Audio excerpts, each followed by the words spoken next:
Itu saya punya kitab namanya Al-Hayawanul Kubro. Itu cerita prestasi-prestasi hewan. Itu yang berkuras-kuras sampai berjilid-jilid. Itu ya cerita anjing. Anjing itu saking cerdasnya itu bisa deteksi CD palsu sama CD bajakan, asli sama bajakan. Itu kan nggak kebayang. Kalau narkoba mungkin masih ada bau khusus ya. Ada orang Indonesia itu sama orang Arab itu dilus-lus. Dilus-lus itu ya digini-giniin. Dulu itu ada seorang ulama dipanggil anak muda, dibully dari sekarang. Wahai kiai, datang ke rumah saya. Datang kiai itu. Setelah sampai ke rumah orang itu, silakan kiai kembali ke rumahnya. Saya tidak butuh kiai. Kiai itu dengan riang kembali. Setelah di rumah dipanggil lagi. Allah itu pasti bikin ulama yang tidak produk Arab itu pasti ada. Kalau orang Arab jadi ulama wajar, bahasanya Arab, domisilinya di Arab. Tapi Allah akan selalu bikin ulama yang tidak bangsa Arab. Imam Ghazali itu Tus itu Persia. Imam Bukhari itu kira-kira kalau sekarang ikut Uzbek. Manusia semua ini kena khitabnya Islam. Kalau tidak ada ulama yang dari berbagai negara, kesannya Islam itu hanya milik orang Arab Saudi. Makanya Allah selalu bikin ulama-ulama yang bahkan tidak Arab.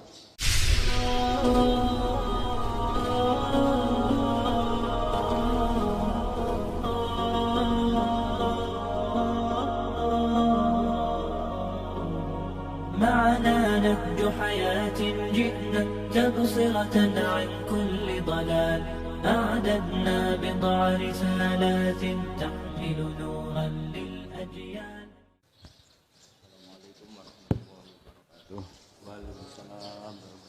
Alhamdulillahirabbil alamin. Allahumma shalli wa sallim ala habibika Mustafa ka nabiyina Muhammadin wa ala alihi washabihi ajmain. Amma ba'du. Yang kita hormati Bapak Rektor UMN, Dr. Fauzan MPD, Bapak Suparto, Bapak Haris, Bapak Stardi, dan Bapak Irwinto, juga Direktur Telkom, Bapak Mungkas, teman-teman UMM dan semua yang mendengar yang kami hormati. Ini ngaji itu harus objektif itu jujur.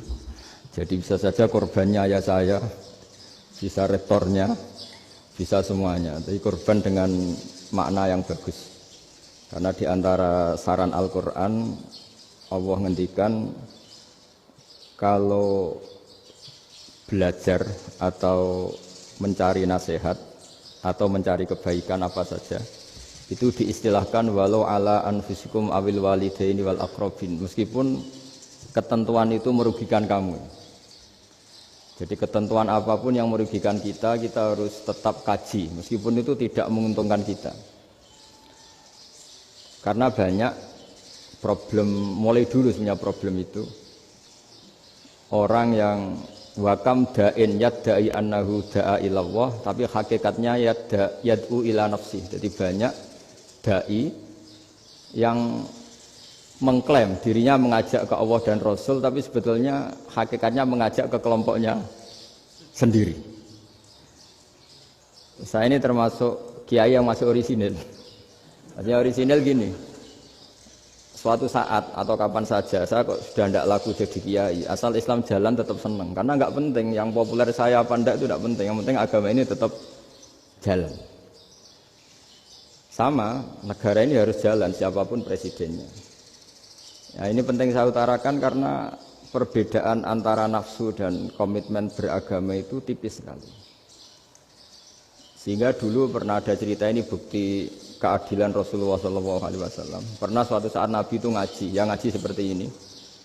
Terus ada pemuda dengan cueknya ngelewati masjid yang sedang dipakai Nabi ngaji. Sehingga cerita semuanya ngomel ya, bergumam. Celaka betul pemuda itu, ada Nabi ngaji kok tidak ikut ya. Tapi Nabi secara besar hati ngendikan, ini ada di beberapa kitab di Fadhailul Kasbi, keutamaan kerja. Kata Nabi, pemuda itu mau mencangkul di lahannya.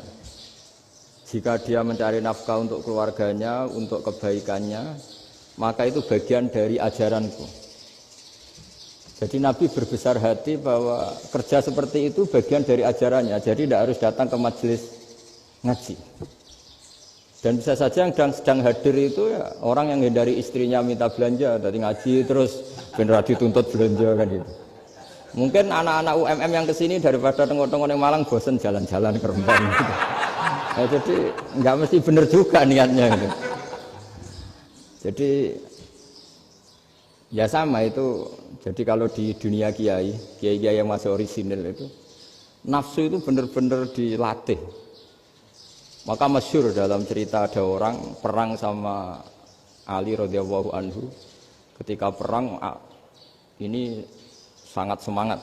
Tapi ketika orang itu meludahi dan Sayyidina Ali ini tersinggung karena diludahi, Sayyidina Ali langsung angkat tangan. Sudah perangnya nggak usah diteruskan. Karena saya marah sama kamu sekarang demi nafsu karena kamu meludahi saya. Padahal saya tadi motifnya demi Allah dan Rasul. Jadi sangat tipis bedanya kita emosi karena diri kita dan emosi karena Allah dan Rasul. Sehingga ketika diludahin ini terus beliau mikir jangan-jangan perang saya karena saya diludahin. Nah yang hilang dari peradaban modern adalah Allah itu tidak begitu hadir di hati kita.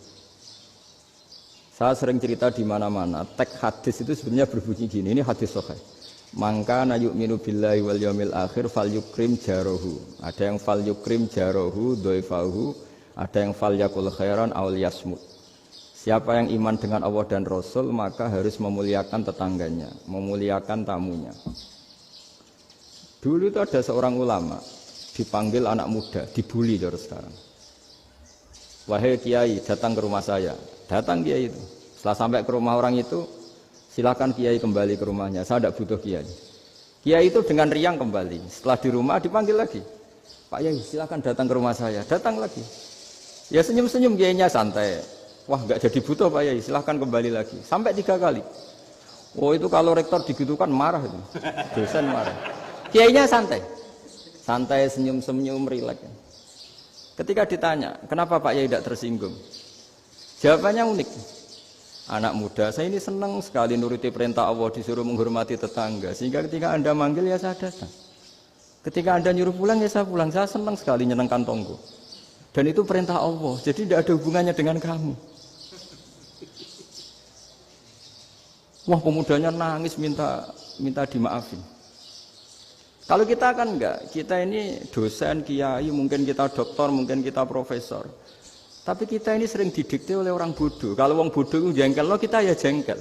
Lo kamu jengkel, dijengkelkan orang bodoh itu namanya terdikte. Itu bodoh apa pinter? Oh itu tidak pinter sama sekali. Kalau betul-betul kamu pinter, hanya bisa didikte oleh Allah Subhanahu wa Ta'ala. Jadi antara hukum Allah apa? Wa ahsin man asa'a ilaika. Berbuatlah baik sama orang yang berbuat buruk sama Anda. Itu dikteannya Allah. Kalau dikteannya orang-orang bodoh kayak dimangkel ben mangkel, terus kamu mangkel. Itu bodoh apa pinter? Nah, problem kita kekinian adalah wong pinter, wong bodoh itu podo-podo bisa didikte oleh sekelilingnya. Terus karuan wataknya perempuan seperti itu, wataknya anak-anak seperti itu, kita didikte. Anak-anak jengkelin kita mangkel, berarti kita didikte oleh orang bodoh. Makanya agama itu unik, kadang ngendikan wa ahsin man asa'a ilaika, kadang wasil man qata'aka, sambunglah orang yang memutus kamu. Karena dengan demikian kita hanya didikte oleh Allah Subhanahu wa Ta'ala, bukan didikte oleh hukum sosial. Cara Jawane nak ngapiki tangga sing apik akeh tunggale. Berbuat baik sama yang berbuat baik pada kita itu, mbok orang fasik ya seperti itu, maling ya seperti itu, sama. Tapi kalau berbuat baik sama orang yang berbuat jelek sama kamu itu baru luar biasa. Dan memang teksnya hadis wa ahsin man asa'a ilaika. Berbuat baiklah sama orang berbuat buruk sama kamu. Jadi nggak boleh orang didikte. Makanya ngaji di sini diantaranya saya akan cerita dalam sebuah hadis sahih, dalam hadis hasan yang diriwayatkan Imam Tirmidzi ada kalimat dari Rasulullah SAW. Dawe Nabi, la takunu imma'atan, taquluna in ahsanan nasu ahsanna, wa in zolamu zolamna. Walakin watti'u anfusakum in ahsanan nasu antuhsinu, wa in asa'u alla tazlimu. Kamu jangan jadi orang yang mudah diombang-ambingkan oleh orang sekeliling kamu. Yaitu kamu mengatakan, jika orang baik ke saya akan baik, jika orang buruk ke saya juga akan membalas buruk. Itu namanya Anda didikte. Tapi berkomitmenlah kamu akan berbuat baik meskipun orang lain berbuat buruk. Nah sekarang logika sosialnya begini. Kalau di Indonesia itu ada 1000 kiai, ada 1000 profesor yang ingin membenahi Indonesia. Rata-rata orang awam itu semau gue. Terus mereka mendikte kita. Perilakunya agak simpatik, perilakunya jengkelin. Terus 1000 profesor ini ikut jengkel. Itu kira-kira jadi solusi apa goblok bareng? Sama 1000 kiai ini ikut jengkel. Ini jadi solusi apa goblok bareng? Goblok bareng. Nah problem sekarang kita ini biasa didikte orang bodoh. Nah makanya ciri khas orang muslim itu kata Nabi mangkana yu'minu billahi wal yaumil akhir. Jadi baik tetangga karena perintahnya Allah dan Rasul. Pentingnya apa? Bedanya karena berbuat baik ini perintahnya Allah, mbok tonggo apik lah kita tetap apik karena perintahnya Allah dan Rasul. Begitu juga dengan hubungan dengan istri, dengan anak. Mbok bojomu lagi cerewet lah ya tetap apik. Karena dengan cara itu kita hanya tunduk kepada Allah dan Rasul. Tapi kalau kamu, istri saya kalau baik ya saya baik, kalau enggak ya enggak. Berarti Anda didikte oleh perilakunya dia. Itu latihan, ya kalau dalam bahasa pondok, latihan jadi wali itu yang paling berat. Nabi itu kalau sama orang munafik itu sabarnya Masya Allah. Padahal Nabi berso kalau orang itu orang munafik. Karena dengan cara seperti itu, bahwa kebaikan Nabi pada seseorang itu atas perintahnya Allah dan Rasul, bukan atas nama servis. Kalau Nabi hanya baik kepada Abu Bakar, itu mungkin orang bilang, wisadune wong Abu Bakar baik sama Nabi. Tapi kalau Nabi baik sama orang munafik, Abdullah bin Ubay bin Salul, itu kalau nggak perintahnya Allah dan Rasul itu nggak bisa. Nah ini cobalah berlatih seperti itu, sehingga kita tidak mudah didikte. Ya saya ulang lagi, nggak mudah apa? Didikte. Maka di antara kebaikan Allah dan Rasul adalah bahkan orang dolim saja diberi jatah rahmat. Makanya tadi seperti mukadimah yang dibaca Pak Haris tadi, agama ini rahmatan lil alamin. Orang yang dolim saja dapat jatah apa? Rahmat, apalagi yang soleh. Nah kemudian yang perlu dicatat, kenapa kita menjadi enjoy dengan Islam? Islam itu adalah agama yang tidak didikte oleh materi. Jadi kalau Anda ingin makan enak, mungkin kalau pikiran kebanyakan orang, anak-anak muda yang milenial, yang gaul, ingin makan enak ya makan yang disukai. Misalnya sate atau bakso Malang atau apa. Kalau orang-orang yang jadi wali nggak gitu cara berpikir. Ini yang masih orisinil. Ditanya, ini dunia baru kesulitan makanan, baru resesi. Cara makan enak gimana? Jawabannya lucu. Ya gampang, idamuhu alju. Idam itu lauk. Kalau kamu ingin makan lauknya paling enak apa? Alju. Kamu harus lapar banget. Sampai kalau puasa itu melihat tempe itu wah luar biasa. Tapi kalau kamu nggak puasa, air putih itu nggak menantang. Tapi kalau puasa, tempe air putih itu menarik dan Anda tetap lahap. Apa? Karena lauk terbaik adalah alju, yaitu lapar. Nah tapi kita ini enggak. Kita ini kayak orang bodoh. Kayak orang bodoh tadi, profesornya makan nyaman ya kalau sesuai selera. Nah itu kan sama dengan anak-anak ABG. Anak ABG itu makan lahap ya kalau yang disukai. Lalu bedanya apa ABG sama profesor? Kalau cara berpikir masih sama kan itu. Kiainya juga gitu. Kiai makan enak kalau yang disukai, kalau enggak. Lalu bedanya apa kiai sama orang awam? Orang awam juga gitu, makan lahap ya kalau yang disukai. Nah ternyata perilaku kita ini yang pintar sama yang bodoh sama Mas. Kalau kamu ingin berkasta lebih baik, itu cara makan enak itu apa? Idamuhu al-ju'. Lauk terbaik adalah karena kita sangat lapar. Makanya masyhur dalam cerita-cerita tarikh sirah nabawiyah. Nabi diberi hadiah, beberapa hadiah. Di antaranya ada yang diterima, ada yang enggak. Termasuk yang dikembalikan itu dokter. Ada seorang raja memberi hadiah Nabi dokter Tobit. Itu sama Nabi dikembalikan. Karena dokter ini sudah lama kumpul Nabi itu nggak pernah sakit. Akhirnya dokter ini putus asa, ini nggak perlu diobatin. Ketika ditanya, kenapa ya Rasulullah engkau tidak pernah sakit? Karena kita ini kaum, kita ini komunitas masyarakat yang tidak akan makan kecuali lapar. Dan kalau sudah makan berhenti sebelum kenyang. Jadi sederhana sekali pengobatan zaman Nabi. Sebagian besar penyakit itu pasti disebabkan kita ceroboh dalam hal makan. Sudah ngerti kalau durian masalah, kalau makan durian enggak kehitung gitu. Apalagi kalau gratisan itu tambah banyak gitu. Pola tidur juga gitu, kata Nabi. Dan kita tidak tidur kalau tidak sangat ngantuk. Nah, itu namanya orang-orang soleh yang sudah ada didikte materi. Kalau yang didikte materi kan bisa tidur nyenyak kalau kasurnya enak, AC gini-gini. Sebenarnya enggak, tidur enak itu ya kalau sangat ngantuk.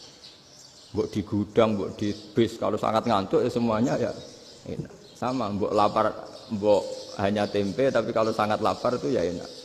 Nah ini ilmu yang mulai hilang, ilmu-ilmu yang mulai hilang. Nah, cara ibadah juga gitu. Kita ini kan, saya ini punya bapak kiai, mbah kiai, punya guru yang sangat alim ya seorang kiai Kiai Memun. Itu dulu kita pengkaji ilmu, itu tidak pernah tahu bedanya NU dan Muhammadiyah. Karena dulu Mbah Darwis itu, Kiai Dahlan itu, dulu ngajinya bersama Mbah Hasyim ketika di Indonesia yang ngaji Mbah Soleh Darat. Mbah Soleh Darat itu dulu ngajinya sama buyut saya ke-6, namanya Mbah Soleh Asnawi di Kudus. Mbah Soleh Darat itu dulu alim-alimnya orang Jawa ya Mbah Soleh Darat, Soleh bin Umar. Tempatnya di Semarang, tapi beliau itu sebenarnya orang Jepara yang dekat Kudus. Setelah di Mekah, Mbah Hasyim ini mondoknya, mulazimnya ke Syekh Mahfud Termas. Tapi sesekali ke Syekh Khotib Minangkabau. Nah yang Mbah Ahmad Dahlan lebih sering ke Syekh Khotib Minangkabau, sesekali ke Mbah Mahfud. Singkat cerita, karena Syekh Khotib Minangkabau sudah modern, terlibat organisasi dunia. Pas itu beliau pengagum Muhammad Abduh, pengagum Rasid Ridho. Sehingga bawaannya Mbah Dahlan itu lebih pergerakan, karena beliau lebih mengidolakan Syekh Khotib. Nah Syekh Khotib sendiri sebenarnya orang Minangkabau. Jadi beliau namanya Muhammad saja sebenarnya. Jadi menantunya orang Arab. Oh itu dicibir mertuanya ini karena punya mantu orang Jawa, orang ndak Arab. Singkat cerita terus si mertuanya bilang gini, kamu jangan pernah bilang kalau orang Arab itu mansa kanal Arab, orang yang bertempat di Arab. Walakin man takallama bi arabiyyin fasihin, tapi orang bisa ngomong Arab secara fasih. Singkat cerita, kalau kamu tidak percaya, nanti suatu saat menantu saya kalau Jumatan, tidak usah kamu kasih tahu, langsung suruh jadi khotib. Nggak usah kamu kasih tahu, sarannya tidak usah kamu kasih tahu. Kalau sekarang kan enggak. Kalau dosen mau jadi khotib kan mengumpulkan materi dulu. Lucunya di antara materinya itu dari TV, makanya jadi ribet kan khutbah sekarang. Kalau musim corona ya akan ngomong corona, musim apa yang ngomong apa. Jadi lagi-lagi didikte oleh media. Sebenarnya kalau ngomong kan sesuai kebutuhan umat, ini obatnya apa. Tapi enggak sesuai trending topik, itu kan kayak anak-anak gaul. Ini dokter kok gitu kan aneh. Singkat cerita si khotib ini enggak dikasih tahu, saya Muhammad tadi enggak dikasih tahu, langsung disuruh khutbah. Fatakallama bikalamin fasihin. Dia ngomong fasih sekali. Bahkan ngalah-ngalahi fasihnya orang Arab asli. Semenjak itu beliau dapat gelar Al-Khotib, orang yang cakap berpidato berkhutbah. Hanya terus desa Khotib Al-Minangkabau. Jadi orang Indonesia itu luar biasa. Dulu yang namanya orang Indonesia di Arab Saudi itu dihormati sekali, karena yang ke sana itu pasti ulama. Sudah alim di Indonesia ke sana, termasuk Mbah Ahmad Dahlan, Mbah Hasyim dulu karena sama-sama muridnya Mbah Soleh Darat. Lama-lama yang ke sana itu TKI TKW itu ya mulai agak dibully. Dulu Syekh Nawawi di antara ijtihad yang dihormati itu beliau mengkritik nyuwun sewu orang yang kan orang biasanya normalnya kan muji orang mati syahid. Hebat orang mati syahid itu hebat gini. Oke, kita sepakat orang mati syahid itu hebat. Tapi kata Imam Nawawi dengan syarat niatnya itu li'ila'i kalimatillah dan itu bawaan takdir. Saya ulang lagi, itu bawaan takdir, harus mati di medan perang. Tapi tidak boleh seseorang ini niat perang tapi niatnya supaya syahid. Karena kalau begitu berarti dia berniat supaya menjadi maktulal kafir, orang yang dibunuh orang kafir. Kedua, dengan dia mati berarti pasukan Islam berkurang. Berarti dia ingin pasukan berkurang, hanya ambisinya dia ingin langsung ke surga. Misalnya pasukan orang Islam itu 10, orang kafir 10. Kalau kamu ingin syahid berarti mati 1 kan, tinggal 9 kan. Nah kalau yang seperti itu 10 kan mati semua. Gara-gara ingin syahid akhirnya perangi rapati tenanan, benang mati, benang mlebu swarga. Kata Syekh Nawawi, ya enggak. Kalau kamu perang sama orang kafir ya niat menang. Dengan niat menang ini kamu ingin li'ila'i kalimatillah. Tapi kalau kamu ingin syahid, berarti kamu menuruti keinginan nafsu kamu nang cepat masuk surga. Itu orang Arab kagumnya bukan main. Karena di mana-mana orang itu dinilai dari niatnya. Paham ini ya? Tapi perang loh ya, dalam kondisi perang, bukan teroris. Perang itu artinya orang kafir yang ingin bunuh kita, itu perang namanya apa? Perang.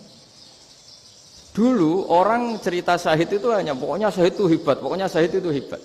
Syahid di medan perang itu hebat, pokoknya syahid di medan perang hebat. Tapi ketika Syekh Nawawi memberi penjelasan ilmiah, jika kamu perang ingin cepat mati, ingin cepat syahid, artinya ini untuk pemenuhan diri kamu, karena kamu bayangkan langsung masuk surga. Kamu lupa bahwa dengan kamu dibunuh, kekuatan Islam berkurang. Akhirnya beliau memberi penjelasan, syahid itu bagus, itu sebagai takdir. Hanya takdir itu kita perang yang ingin menang, tapi takdirnya mati. Jangan dibalik, oleh perang rapati tenanan, benang mati namun bu. Itu yang pertama, termasuk ulama yang pertama memberi penjelasan itu Syekh Nawawi. Akhirnya melahirkan kekaguman yang luar biasa dengan tafsir Munirnya itu. Terus beliau itu orang yang rileks kalau menjelaskan ilmu. Ini ya juga guru-gurunya Mbah Hasyim, Mbah Guru sama Mbah Hasyim, sama Mbah Ahmad Dahlan Syekh Nawawi itu. Jadi dulu yang alim di Arab itu ada Syekh Nawawi, ada Syekh Khotib Minangkabau, ada Syekh Bakir Jogja, ada Syekh Mahfud Termas. Itu orang Indonesia banyak sekali yang alim. Bahkan diantaranya yang dikagumi Al-Azhar itu juga orang Indonesia, nama Syekh Abdul Manan, itu mbahnya Syekh Mahfud Termas. Itu pertama ada duta besar Indonesia di Mesir, itu termasuk barokahnya Mbak Abdul Manan tadi, itu juga orang Indonesia. Jadi pemahaman ulama Indonesia itu khas, termasuk ketika memaknai apa? Syahid. Ketika memaknai apa? Syahid. Itu unik. Ketika Syekh Nawawi diuji dulu itu yang namanya ulama diuji dulu oleh 100 ulama. Jadi dulu ya ada kompetisi. Imam Bukhari diakui jadi ahli hadis itu diuji oleh mi'atu muhaddisin, 100 orang ahli hadis, sanad dibolak-balik, matanya dibolak-balik, tapi beliau tetap bisa mengembalikan proporsi sanad itu. Syekh Nawawi pernah diuji gini. Ayul afdol al ulama awe salatin. Keren mana ulama sama raja atau sama orang-orang kaya, sama penguasa? Ya keren ulama. Terus dibully sama orang. Tapi setahu saya banyak ulama yang antri di rumahnya raja. Tapi saya tidak tahu melihat raja antri di rumahnya ulama. Kan kebanyakan kan mungkin ustadz atau kiai yang antri ngajukan proposal kan enggak. Nah, kalau raja kan enggak pati itu, malah enggak usah antri, kiainya sudah nyambut sebelum datang. Jawabannya lucu Syekh Nawawi itu, dan yang tanya itu langsung diem. Ya karena ulama itu tahu fungsinya uang, sehingga cara nyari sampai seperti itu. Sementara raja-raja itu tidak tahu fungsinya ilmu, makanya tidak pernah sowan ulama. Sehingga jadi ya dianggap enteng saja. Ulama kan tahu fungsinya uang, tahu untuk pondok, tahu masjid. Sementara raja tidak tahu fungsinya ilmu. Jadi itu khas Jawa ya. Khas Jawa, khas Indonesia. Apa-apa yang menurut orang banyak dengan tanda kutip itu buruk atau baik, itu orang Jawa menafsirkan tuh gampang saja. Sehingga semenjak itu Jawa itu dipandang betul. Saya punya kitab namanya Qadhayal Haji wal Umrah. Itu terbitan Hayatul Ulya Arab Saudi, milik Wahabi. Itu diantara fatwa yang dipakai untuk solusi muskilatul haji, problem-problem haji kekinian. Itu fatwanya syekh-syekh yang dari Indonesia, termasuk Syekh Khotib Minangkabau, Syekh Nawawi Banten, Syekh Bakir Nur Jogja. Misalnya begini, dalam fatwa-fatwa yang menyulitkan kita ya, sampai sekarang jadi perdebatan. Ketika Safa dan Marwah itu dengan batas tertentu, saya ulang lagi dengan batas tertentu, mau tidak mau atas nama kebutuhan, itu kan butuh perluasan. Karena kalau naik turun itu mudah disepakati ulama. Jadi misalnya gini ya, saya punya tanah seluas ini. Pasti orang akan mengatakan sampai bawah ya tanah saya, sampai atas tanah saya. Itu mujma' alaih, itu disepakati. Sehingga Nabi ngendikan al-Ka'bah min tuhumil ardi ilas sama Ka'batun. Ka'bah sampai ujung bumi, sampai ke aras semuanya Ka'bah. Sehingga tidak ada perdebatan ulama ketika Masjid Haram ditingkat, kemudian yang di atas sholat. Tetap dia menghadap Ka'bah. Tidak harus diluk melihat di bawah, enggak. Karena Ka'bah sampai langit. Sama, tanah Anda kamu tingkat sampai 10, enggak ada tetangga protes. Karena bawah sampai atas tanah Anda. Tapi kalau diperluas, tanah Anda kamu luaskan setengah meter saja atau 3 cm saja, iso geger mbek tonggo. Karena di mana-mana batas itu ya tadi. Kalau atas bawah miliknya, kalau samping enggak. Pertanyaannya, perluasan Mina itu ke samping. Perluasannya Matof yang Mas'a itu juga ke samping. Geger kan ulama dunia. Bagaimana hukumnya Mina Jadid? Mina yang diperbarui atau Mina yang diperluas.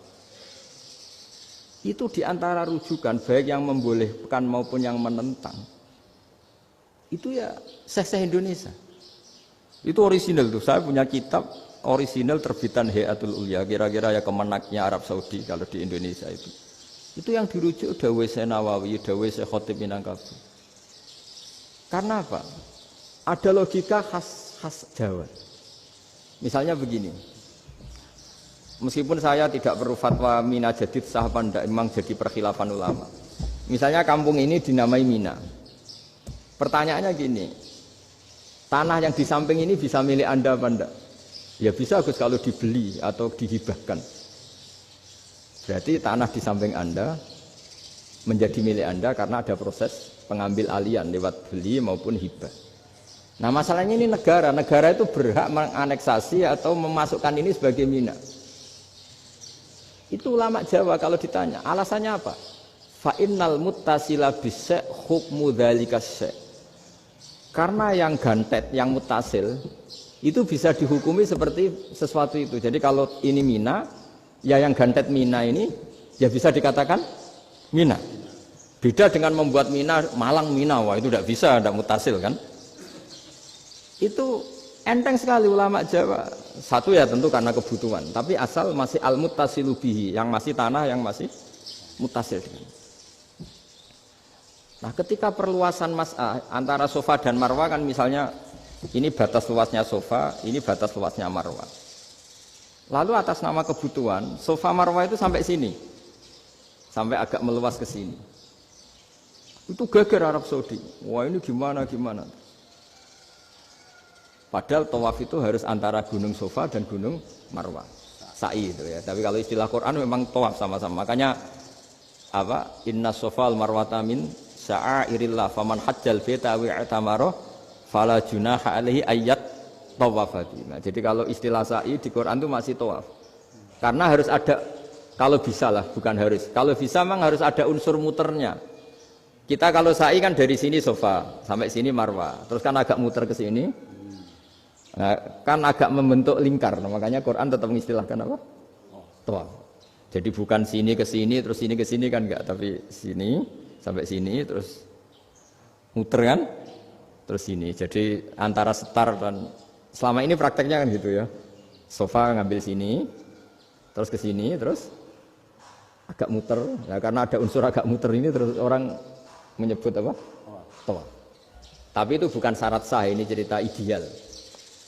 Saya ulang lagi ya. Gunung Sofa itu puncaknya atau pucuknya kalau dalam bahasa Jawa itu ya hanya segini, ini sampai sini. Nah, kelompok Islam yang fikih keras nggak boleh diperluas karena Allah memilih tempat ini itu spesial, jadi nggak boleh ke yang lain. Tapi ketika kebutuhan mendesak, mau tidak mau harus diperluas. Itu jawabnya Kiai Jawa lucu. Gunung sing ketok iku sing dhuwure tok. Sikilane luwih hombo. Jadi karena kan gunung kan bentuknya gini. Nah, Sofa yang kecil itu yang atasnya, tapi sikilannya sini kakinya lebih luas.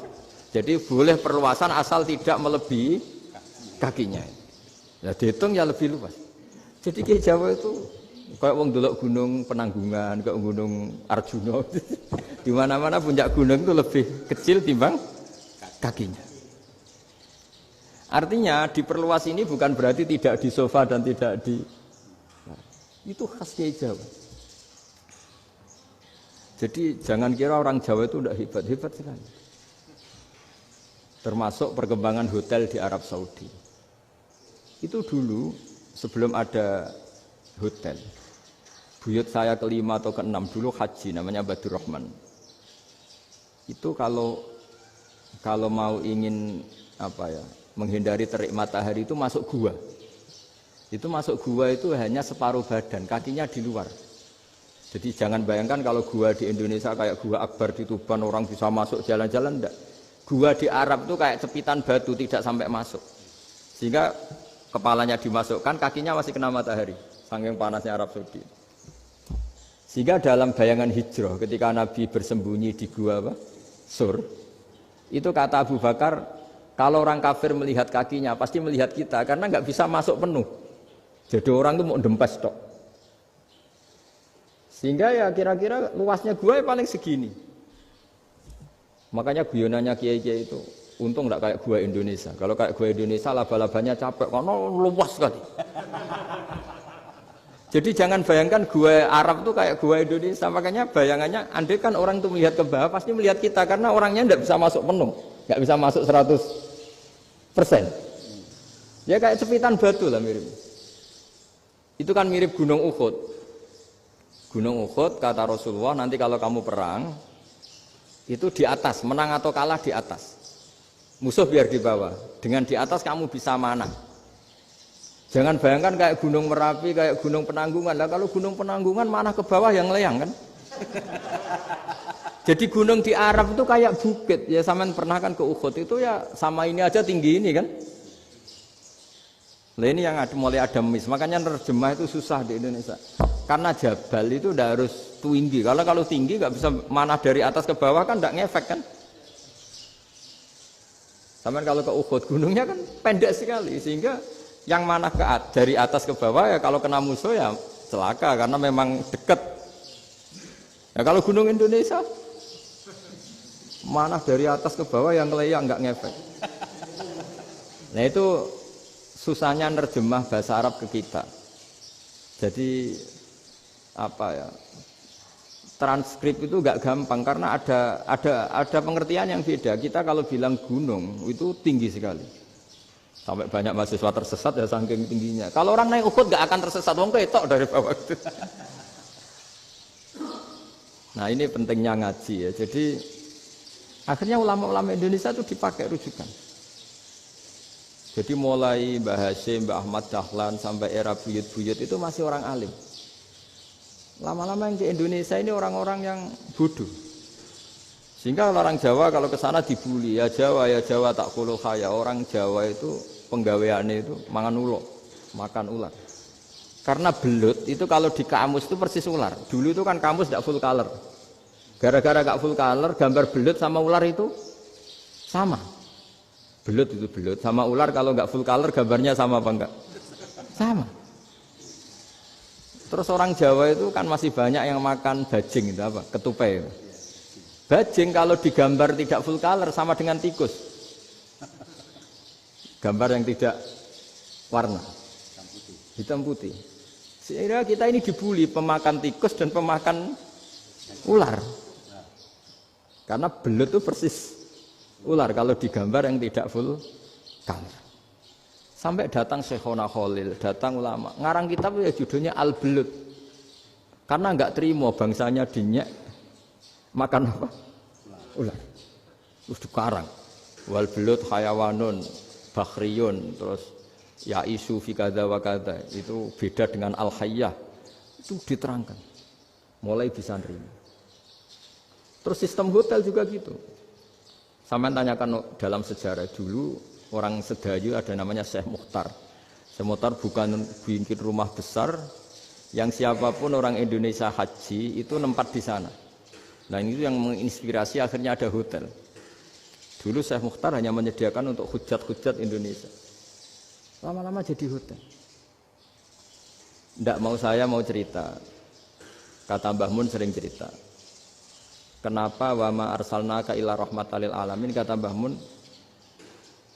Allah itu pasti bikin ulama yang tidak produk Arab itu pasti ada. Kalau orang Arab jadi ulama wajar, bahasanya Arab, domisilinya di Arab. Tapi Allah akan selalu bikin ulama yang tidak bangsa Arab. Imam Ghazali itu Tus itu Persia. Imam Bukhari itu kira-kira kalau sekarang ikut Uzbek, ya Imam Bukhari itu kalau negara sekarang ikut mana? Uzbek. Kenapa demikian kata Mbah Mun? Karena Allah sudah ngendikan wama arsalnaka illa kafatan linnas. Manusia semua ini kena khitabnya Islam. Kalau tidak ada ulama yang dari berbagai negara, kesannya Islam itu hanya milik orang Arab Saudi. Makanya Allah selalu bikin ulama-ulama yang bahkan tidak Arab. Termasuk Imamul Muhaddisin, yaitu Imam Bukhari, itu orang Uzbek, orang Rusia lah kalau sekarang, ikut Uni Soviet dulu. Imam Ghazali itu orang Persia. Syekh Nawawi itu orang Banten. Karena Allah ingin memaklumatkan bahwa Islam ini untuk semua. Sehingga orang yang tidak Arab pun bisa belajar Islam. Yang alimnya itu nggak kalah sama orang apa? Arab. Makanya ini PR ya. Kalau Gus Dah Ploso nanti ngendikan suatu saat orang belajar Islam itu bahkan orang Arab pun bisa belajar ke Indonesia. Kalau orang Indonesia bisa alim betul kayak dulu. Sekarang banyak liga antar ulama. Itu orang Indonesia pasti masuk. Ulama-ulama top dunia. Itu pasti orang Indonesia banyak yang masuk. Karena tadi, ketika orang Indonesia baca kitab, itu orang Arab itu kagum. Kok bisa tidak bahasanya baca secara benar? Bukan sekedar bisa baca secara benar. Karena memang dilatih sedemikian rupa di pondok-pondok. Makanya kita semua lah, yang alim di Indonesia itu kemana-mana ya pasti alim. Dulu putra Mbah Mun namanya Gus Zofur itu tahun pertama ya sudah the best di tahun pertama. Kalau tahun pertama the best-nya ilmunya bawaan dari sarang, dari keluarganya. Gus Najib mondok di Said Muhammad tahun pertama sudah dipuji sebagai yang teralim karena ya sanggup. Kalau dipujinya tahun ketiga, tahun keempat kan mungkin dapat dari sana. Ini tahun pertama. Saya ulang lagi tahun pertama. Karena pengajaran di Indonesia itu luar biasa di pondok-pondok. Makanya kalau dalam anekdot pondok itu cerita-cerita lucu itu. Ada orang Jakarta ngaji, setelah di kelas itu pelengahan terus. Melihat jendela, lihat pintu terus. Lama-lama gurunya marah. Kamu diajarin kok enggak punya sopan. Melihat pintu terus enggak memperhatikan guru. Anak Betawinya jamnya lucu. Habis Pak Guru bohong. Kenapa ya? Kamu Pak Guru bilang Ja'a Zaidun, Zaid datang. Tak lihat enggak ada yang datang. Setelah itu contoh nasab kan ro'a itu Zaidan. Saya melihat Zaid. Saya enggak melihat Zaid. Contoh ketiga yang jer kan maror tu Zaidin. Saya berjalan ketemu Zaid. Pak Guru diam di situ enggak jalan-jalan. Jadi saking detailnya Indonesia dia cari. Kalau rofa Ja'a Zaidun. Kalau nasab ro'a itu Zaidan, kalau jar marortu bizaidin. Nah si murid Betawi ini karena pertama sekolah, ngiranya gurunya itu cerita, Zaid datang. Makanya dia lihat pintu terus, mana katanya datang kok enggak datang-datang. Nah dengan latihan seperti itu, kemungkinan orang Indonesia salah itu kecil karena memang dilatih betul. Saya ulang lagi karena memang dilatih betul. Sehingga ketika orang Indonesia ini yang cerita seorang wartawan, ini kisah nyata. Kalau ini tidak anekdot, kisah nyata. Ada wartawan internasional ngeliput Ramlah itu di Gaza, di Palestina. Wartawan Indonesia ini hanya bisa bahasa Inggris. Dijak ngomong bahasa Arab. Terus dia bilang saya tidak bisa. Saya tidak bisa, saya bisanya ngomong Inggris. Tapi apa yang terjadi setelah sholat? Si Indonesia ini jadi imam pakai sholat jariah lagi. Baca bismillah benar, bismillahi jar karena mudhof ilaih. Terus ketika iktidal ya benar, Rabbana lakal hamdu mil'us samawati wa mil'ul ardi benar. Ketika tahiyat ya benar, at-tahiyatul mubarakatuh sholawat. Sama orang Arab ini diambungi. Orang Arab kalau senang orang itu dicium. Kamu tawaduk, sebenarnya kamu itu ahli bahasa Arab. Karena orang Indonesia sekali sholat itu nggak ada yang salah, meskipun benarnya karena hafalan, tapi bagi yang ahli nahwu itu hebat. Misalnya kita kalau ngapalkan kan Bismillahi, Bismi jar karena ba, Allahi jar karena mudhof ilaih, Ar-Rahmani jar karena sifat, Ar-Rahimi karena sifat, Alhamdu rofa karena mubtada, Lillahi jar karena ada huruf jarli, Robbi jar karena sifat. Sebetulnya tidak karena pinter, tapi karena hafalan. Tapi orang Indonesia hebatnya itu benar terus. Rabbana lakal hamdu. Ya kan, alhamdu rofa. Terus mil'us samawati ya rofa karena sifat. Sehingga terus orang Indonesia kalau sholat di Timur Tengah itu dipuji. Karena maksudnya ya benar, rofa nasobnya juga benar. Nah itu di negara lain tidak ada enggak Indonesia. Orang Cina itu sering bikin marah orang-orang Arab karena kalau dongo itu enggak fasih kayak orang Indonesia. Orang Indonesia kalau dongo ya Allahumma tohir qalbi. Orang Cina ini yang jadi guyon di Arab. Allahumma tahir kalbi gitu. Itu kan bedanya jauh. Itu orang Arab pertama membiarin. Lama-lama kalbun entak gitu. Maksudnya asu-asumu gitu. Karena dia bilangnya qaf itu kaf. Jadi ka Allahumma do Allah tahir. Kula aturi nyucekno panjenengan kalbi ing asu ingsun kan. Tapi kalau qalbi itu ati ingsun, tapi kalau kalbi anjing ingsun. Bedanya qaf sama kaf. Ana Arab aja kalbun entak. Asu-asumu maksudnya kan itu. Tapi padahal orang Cina itu paling dilihat teksnya ya pakai qaf. Orang Indonesia enggak, mulai kecil dilatih sak fase-fase. Sampai ya sulit betul latihan Fatihah itu. Kalau di Kudus malah sampai 3 bulan Fatihah itu. Sampai at-tahiyyatu, kurang bersih. At-tahiyyatu sampai ada cerita itu orang dipanggil maftuhin itu enggak melengak, harus maftuhin. Baru melengak. Tapi barokahnya itu orang Indonesia kalau dongo memang benar-benar Allahumma tahhir qalbi. Ya Allah sucikan hati kami, bukan tahhir kalbi. Karena sekali jadi kaf itu maknanya anjing saya. Ya Allah sucikan anjing. Jadi ini orang Indonesia. Jadi kata Mbah Mun, dawuh Mbah Mun, illaka fatal linnas, bahwa agama ini milik semuanya. Itu diantara bukti Allah menghendaki atau mendesain Islam seperti ini, orang yang belajar di Indonesia itu pengetahuannya Islam, pengetahuannya tentang Islam itu tidak kalah sama yang belajar di Al-Azhar, sama yang belajar di Arab Saudi. Makanya ini PR-nya UMM, PR-nya IAIN, PR-nya UIN. Bisa enggak sealim mereka dalam bahasa Arab? Nah, bahasa Arabnya man anta, ana zaidun. Jangan sampai, karena kita di sana ini kadung dibully. Orang Arab tuh kalau bully kita, sampai tak kasih cerita. Itu ngawurnya Masya Allah. Kata dia, ada anak orang Indonesia haji. Si anaknya orang Indonesia dijotos sama anaknya orang Arab. Dijotos, dipukul. Singkat cerita terus si orang Indonesia enggak terima, anaknya yang orang Arab dipukul. Yang balas bapaknya. Orang Arab tanya, lima ada dorobta ibni, kenapa kamu mukul anak saya?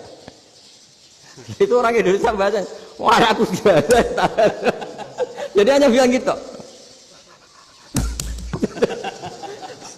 Artinya anak saya dihada ya maka tak ada. Bahasa Arabnya gitu. Anak saya dipukul maka saya balas mukul. Itu orang Arab mantuk-mantuk oh gitu. Paham? Suatu saat ada orang Indonesia itu sama orang Arab itu dilus-lus. Dilus-lus itu ya digini-giniin. Karena dia latihan bahasa Indonesia, latihan bahasa Arabnya itu masih mufrodat. Jadi kalau mengartikan yadun itu tangan, saro itu jalan. Jadi kalau jalan ya saro-saro. Roksun itu kepala. Ana itu ingsun. Jadi karena dia nggak ngerti penggunaannya. Itu bahasa Arabnya itu yadun anta. Jadi bukan yaduka tapi yadun anta. Berarti tangan kamu. Saro-saro itu jalan-jalan. Ala roksi ana yang atasnya sirah ingsun. Jadi mestinya yang benar kan yaduka saro ala roksi atau gitu. Tapi enggak dipotong-potong. Yadun tangan kan, anta kamu. Berarti tangan kamu. Saro-saro jalan-jalan. Roksun itu sirah, ana ingsun. Jadi di atas kepala saya. Orang Arab tertawa-tawa. Tapi paham. Maksudnya seperti itu. Jadi kita ini dibully di Arab itu Masya Allah. Jadi akhirnya lahirlah ulama-ulama tadi yang saya sebut tadi. Bahkan pernah lama sekali ulama Indonesia itu jadi master di Arab Saudi, yaitu Senawi Banten. Itu kalau orang sana bilang itu Sayyidu Ulama Il-Hijaz, top-topnya ulama Mekah Madinah, padahal beliau orang Indonesia dan dimakamkan di Ma'la, itu dekat makamnya Sayyidah Khadijah karena sangat dihormati. Nah, di antara sebab dihormati adalah ketika orang memahami syahid, maknanya pokoknya maktulal kafir. Syahid itu adalah orang yang kalau perang itu mati di medan perang. Itu Imam Nawawi merinci secara detail. Kalau dia perang supaya tujuannya mati syahid cepat ke surga, berarti dia nuruti hadzun nafsi, ingin cepat ke surga. Tapi dia lupa bahwa dia dengan terbunuh pasukan Islam berkurang kekuatannya. Maka syarat perang yang benar adalah ya ingin menang. Di mana-mana perang ya li'ilai kalimatillah, supaya kalimat Allah itu menang, jangan ingin kalah. Soal dia mati takdir, tapi jangan ingin mati. Wah, itu terus dikagumi. Ternyata memang, oh iya ya, kalau pasukan Islam 10, kafir 10, kita ingin syahid, berarti ya kalau orang ingin syahid kan terus mungkin perangnya ada hati-hati, main ngawur saja terus kalah mati. Sudah apa, kalong satu kan, terkurangi satu kan. Nah kalau semuanya 10 punya niat gitu, nah itu Syekh Nawawi. Syekh Nawawi itu orang yang begitu gampang nerangkan Quran. Bahkan ketika orang Arab kesulitan ngartikan famathaluhu kamathalil kalbi in tahmil alaihi yalhas aw tatrukhu yalhas. Orang tomak itu ibarat kayak anjing. Anjing itu kamu kasih makan ya tetap melet, menjulur-julurkan lidahnya, kamu ndak ya ndak. Imam Nawawi ditanya, "Ma wajhusibi?" Lalu wajah tasbihnya di mana? Beliau menjawab, "Fit tomak." Jadi anjing punya dua sifat yang berlawanan. Di bab ilmu dipuji. Enggak ada hewan yang mudah menerima ilmu kayak apa? Anjing. Sehingga Quran mengistilahkan wa ma 'allamtum minal jawarihi mukallibin. Hewan yang mudah diajari itu oleh Quran dibahasakan sudah menganjing. Karena anjing adalah hewan yang paling mudah apa? Diajarin. Itu diakui oleh Quran wa ma 'allamtum minal jawarihi mukallibin. Tapi dia punya sifat yang sangat buruk sekali, yaitu enggak pernah puas. Makanya ketika Bal'am bin Ba'ura, ada tokoh yang kedonyan ya, itu kalau diistilahkan Quran walakinnahu akhlada ilal ardi wattaba hawa famathaluhu kamathalil kalbi in tahmil aliyal has aw tatrukhu yalhas. Jadi anjing punya dua sifat yang berlawanan. Di bab ilmu dipuji karena paling mudah diajarin. Itu saya pernah ke Malaysia, diceritain sama polisi Malaysia. Anjing itu saking cerdasnya itu bisa deteksi CD palsu sama CD bajakan, asli sama bajakan. Itu kan nggak kebayang. Kalau narkoba mungkin masih ada bau khusus ya. Atau mesiu atau bom masih ada bau khusus. Ini enggak. Anjing itu dilatih ngecek CD yang asli sama yang palsu. Oh itu kebablas itu pinternya itu. Itu harganya itu 1 miliar lebih. Paling mahal. Jadi mungkin bisa deteksi ini dosen betul apa abal-abal itu bisa. Itu kiai betul apa kiai pesanan itu mungkin bisa. Itu saya punya kitab namanya Al-Hayawanul Kubro. Itu cerita prestasi-prestasi hewan. Itu yang berkuras-kuras sampai berjilid-jilid. Itu ya cerita anjing. Tidak ada hewan sebaik anjing. Di bab itu ya, di bab sampai ya tadi. Ada anjing yang sangat loyal sama majikannya. Loyalnya Masya Allah, sopannya Masya Allah. Anjing itu mbok lama berbakti sama sampean, nggak mau tidur di ruang tidurnya sampean, dia tetap tidur di luar. Corong Jawa nggak ngelama. Suatu saat si raja ini minum, wisata minum. Pas mau minum diterjang sama anjingnya sampai tumpah. Kecewanya raja ini itu karena selama ini anjingnya sopan sekali. Sekedar ganggu di ruangannya nggak pernah, malah ini mau minum, minuman yang disukai diterjang anjingnya tumpah. Marah kan anjingnya di mana? Ternyata apa? Minuman itu, anjing ini tahu kalau minuman itu beracun, diracuni oleh musuhnya. Itu saking hebatnya anjing sampai ketika ngawal rajanya itu tidak sekedar ada penjahat atau maling. Bahkan trik-trik kayak minumannya diracun oleh orang lain itu anjingnya tahu. Sehingga pas mau diminum diterjang sampai terus supaya nggak keminum. Makanya Quran istilahkan anjing itu apa? Wa ma 'allamtum minal jawarihi mukallibin. Hewan piaraan yang kamu ajarin nanti sampai sepinter anjing. Makanya Ashabul Kahfi itu ketika ngajak anjing tadi, beliau tidur, anjing itu tidurnya bil wasit, wakal buhum basitun zira'aihi bil wasit. Jadi dia tidur dalam posisi siaga. Loh coba anjing itu nggak pernah sekolah, karena dia posisi menjaga, tidurnya itu kayak siaga gini, bukan ngorok semadep ke atas terlentang, itu enggak. Andai kan dia tidur terlentang itu kan yang mau mengganggu kan, wah asune turu, itu enggak. Dia tidur posisi siaga, makanya disebut lawit tolak ta'alaihim lawalaita minhum firaron. Kalau kamu melihat anjing itu pasti lari karena dia posisi siap merekam. Jadi tidur tapi posisi siap merekam. Jadi matanya tetap terbelalak kayak siaga. Padahal itu enggak diperintah, ya dia memang punya nalar untuk itu. Ini yang disebut wa ma 'allamtum minal jawarihi mukallibin. Dan dalam teori modern juga gitu. Tapi dalam hukum Islam yang dianut mazhab Syafi'i, itu anjing tetap najis. Ya sudah najis ya najis, tapi ada mazhab lain yang mengatakan tidak najis. Tapi tidak usah ngrumat anjing, geger nanti kalau rektor kampus punya anjing. Tapi ilmu itu bagus untuk kelangenan kadang. Andai kan tidak ada mazhab Malik, maka kita kesulitan menceritakan Ashabul Kahfi yang hewan piaraannya itu anjing. Tapi misalnya anjing disucikan, kita juga nanti susah menjelaskan hadis Nabi malaikat itu tidak masuk rumah yang di situ ada apa? Anjing.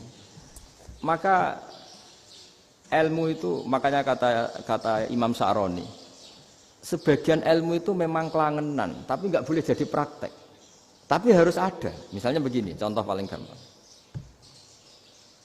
Api dalam mazhab Syafi'i kan alat pensuci hanya dua, air dan tanah. Ya saya ulang lagi, air dan tanah, yaitu tanah untuk mensucikan najis anjing. Imam Abu Hanifah menambahkan api. Mazhab Syafi'i itu agak kesulitan ketika ada batu bata dibikin dari tanah-tanah yang bercampur kotoran.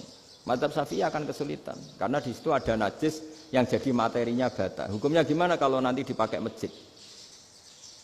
Tapi barokahnya ada beberapa mazhab. Abu Hanifah mengatakan dan api. Jadi apa tadi air, tanah, api. Alasannya masuk akal. Ketika usatul mukminin, orang-orang mukmin yang ahli maksiat itu sebelum masuk surga, kalau dia dosanya banyak itu dibakar dulu supaya suci.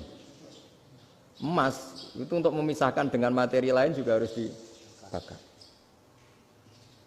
Berarti api termasuk alat. Artinya gini, batu bata yang materinya dari tadi najis sekalipun, ini menjadi suci karena ngalami pembakaran. Tapi kata Imam Sa'roni, ilmu ini hanya sebagai ilmu. Jangan sampai kalau kamu mau wudu gak ada air terus membakar diri lah, ini ribet kan. Jadi ilmu itu sebagian memang untuk kelangenan. Karena kita butuh. Andai kan tidak ada mazhab Abu Hanifah, maka kita akan kesulitan pakai bata. Yang kita tahu cara bikinnya kadang di tempat yang kotor, di tempat yang najis. Tapi karena ini ngalami dibakar, maka hukumnya suci menurut mazhab Abu Hanifah. Dan itu sering.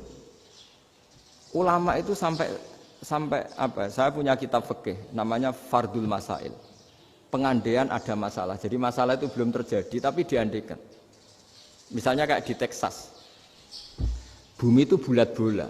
Texas itu kalau dibor itu pas Ka'bah. Lalu kiblatnya di mana? Bumi ini kan hanya rubuk-rubuk seperempat. Yang ada arah itu seperempat. Tapi kalau Ka'bah itu sama Texas atau Texas dengan Ka'bah itu lalu kiblatnya mana? Wong sudah bebas arah. Maka ilmu mengatakan mara'ahul muslimuna hasanan fawa indahu hasanun. Kamu jangan nuruti ilmu hakikat tapi nuruti mindset. Kalau mainstreamnya orang banyak seperti itu, mindsetnya orang sana misalnya Ka'bah sana ya ikut sana. Tapi ini tidak mewakili hakikat karena kalau yang 380 derajat itu kan terus ribet. Makanya ini kesulitan di bab-bab fikih. Ya saya ulang lagi, kesulitan di bab-bab fikih. Makanya fikih itu selalu bicara misalnya gini, ada orang sholat. Saya ulang lagi. Setelah salam pertama dia kentut, itu sholatnya batal apa enggak? Itu lama berdebat. yang dikatakan rukun sholat itu salam pertama. Sehingga orang kalau sudah salam pertama, maka sudah keluar dari sholat. Maka kalau kentut gak apa-apa, wong yang keluar dari sholat itu salam pertama. Tapi lalu pertanyaannya, kenapa Nabi salam 2 kali? Lalu yang kedua gunanya apa? Ribet kan, partai ini kalah pasti kalau ditanya gitu. Tapi kalau ditanya dibalik, sholat itu satu ibadah yang dimulai dengan takbir, yang diakhiri dengan salam. Berarti salam pertama itu pengakhir apa nunggu salam kedua? Pertama, di semua ulama bilang salam pertama. Kalau salam pertama sudah pengakhir, berarti pembatalan setelah itu nggak punya efek, nggak punya akibat. Itu kan ribet. Debat fikih itu memang ribet. Fikih itu memang senam otak karena pertanyaannya mirip-mirip seperti itu. Nah, sampean milih mana? Milih salam pertama apa salam kedua? Pasti ulama milih salam pertama. Jadi anehnya fikih itu di situ. Misalnya orang mati, takbir itu berapa kali? 4 kali. Andai kan takbir 5 kali itu batal apa enggak? Satu ulama mengatakan 5 kali itu batal. Karena rukunnya sholat jenazah itu takbir 4 kali. Berhubung ini rukun, kalau nambahi ke 5, berarti menambahkan rukun. Kayak kamu sholat, rukuk 2 kali kan batal. Sujud 3 kali, batal. Karena menambahkan apa? Rukun. Berarti kalau takbir 5 kali, batal. Tapi pertanyaannya, takbir itu adalah wiridan biasa, sehingga kalau ditambahkan nggak punya akibat, batal. Jadi perdebatan ulama itu kadang ya lucu. Kayak kemarin Pak Haris pas pertama bertamu ke sini mau ngundang saya, tak ceritain. Dulu sholat jenazah itu pasti mayat di depan. Karena lazimnya sholat jenazah itu mayat di depan. Tapi mulai dulu ulama sudah berpendapat, andai kan jenazahnya di belakang pun tetap sah. Fa'innal janazah laisat bi imamin. Karena jenazah itu tidak imam. Kenapa harus di depan? Oh, tidak imam kok harus di depan. Itu mulai dulu. Sehingga ketika Arab Saudi pernah mengalami tragedi, ada orang yang dibungkus kayak mayit, ternyata senjata. Setelah di dekat Ka'bah dipakai. Dulu tragedi tahun berapa itu? Pokoknya pernah ada tragedi itu. Semenjak itu Arab Saudi kalau ada orang mati tetap di kamar mayit, terus ada sholat jenazah. Padahal mayitnya di belakang yang jamaah. Jadi meskipun kita tidak akan bikin ajaran baru jenazah di belakang, ya tidak keren, kasihan kan. Tetap biasanya di depan ya di depan. Tapi meskipun jenazah ini di depan, kita tetap berpendapat andai kan di belakang tetap sah, tapi nggak usah dipraktekkan. Nah, pentingnya ilmu ini begini. Saya misalnya di Rembang, boleh nggak nyolati ghaib jenazah yang di Surabaya? Boleh kan? Padahal yang kita solati di belakang. Jadi ilmu itu penting. Cocok tidak cocok, namanya ilmu itu penting. Terus ada gini lagi pertanyaan di fikih. Memang saya sengaja akan ngaji fikih. Kalau ngaji intelektualitas orang Muhammadiyah juara lah. Tapi ini ngaji fikih. Ada orang sarongnya itu pas sampai lutut. Kalau berdiri lututnya tertutup. Tapi nanti kalau ruko agak jengking lututnya terbuka. Itu batalnya nunggu ruko apa mulai takbir sudah batal? Padahal pasti nanti batal kalau ruko ini. Itu ada ulama yang mengatakan, ya batalnya nunggu ruko. Bagaimanapun terjadinya pembatalan waktu ruko. Ada ulama mengatakan, ya enggak mulai awal sudah tidak sah itu. Karena pasti ngalami batal. Nah, pertanyaan-pertanyaan seperti itu penting karena lalu Allah menilai apa? Ya nilai niatnya. Misalnya gini, kalau contoh itu mungkin Anda tidak tertarik. Tapi contoh begini. Kita mau operasi jam 10 siang. Kita tahu kalau nanti 10 siang akan divonis medis harus makan karena mau berobat. Malamnya itu kalau kamu orang soleh, bayangkan kamu orang soleh. Kalau tidak orang soleh kan tidak punya komitmen. Kamu milih niat puasa, apa enggak jam 10 mesti mokak menisan raposo. Kamu orang soleh. Kalau kamu orang soleh pasti milih puasa karena ini Ramadan. Meskipun nanti jam 10 pasti disuruh batal sama dokter. Setidaknya kita berpikir gini, nak mati jam itu paling enggak ditulis saya sebagai orang yang puasa. Jadi perasaannya orang soleh itu beda. Kalau orang kok sampean barang menisan raposo kok ya mesti. Sampean tidak pernah berpikir bahwa puasa mulai fajar sampai jam 10 itu luar biasa. Bisa saja kita mati jam 7, bisa saja mati jam 6. Kan ditulis Allah sebagai orang yang berkomitmen terhadap puasa. Terus ada kemungkinan kecil. Adalah jam 10 itu dokternya sakit atau enggak jadi ke sana. Berarti kamu kan nggak jadi bokok. Kan ya mungkin juga. Sama yang tadi. Delala sebelum ruko ana wong sing nyarongi sampean. Sehingga sholatnya normal. Kamu tidak menemukan pakaian yang pas, jebule pas setelah ruko, mau ruko, ana wong ngerti, wah sholatnya kira bener disarongi. Itu agama. Jadi agama itu dimulai dari mana coba? Dimulai dari niat, dari komitmen. Nah, sekarang kelirunya kenapa ada garis keras? Agama itu dimulai dari keinginan ideal. Yaitu yang mulai itu ada orang-orang garis keras. Agama ini enggak, agama ini dimulai dari niat. Sampai ada kaidah agama ma la yudraku kullu la yudraku kullu. Kalau tidak bisa ideal jangan ditinggalkan sama sekali. Tapi orang enggak, sekarang bayangkan Islam itu ideal. Pemimpinnya ya soleh, masyarakatnya soleh, enggak ada maksiat, enggak ada apa. Nan apa ilmu?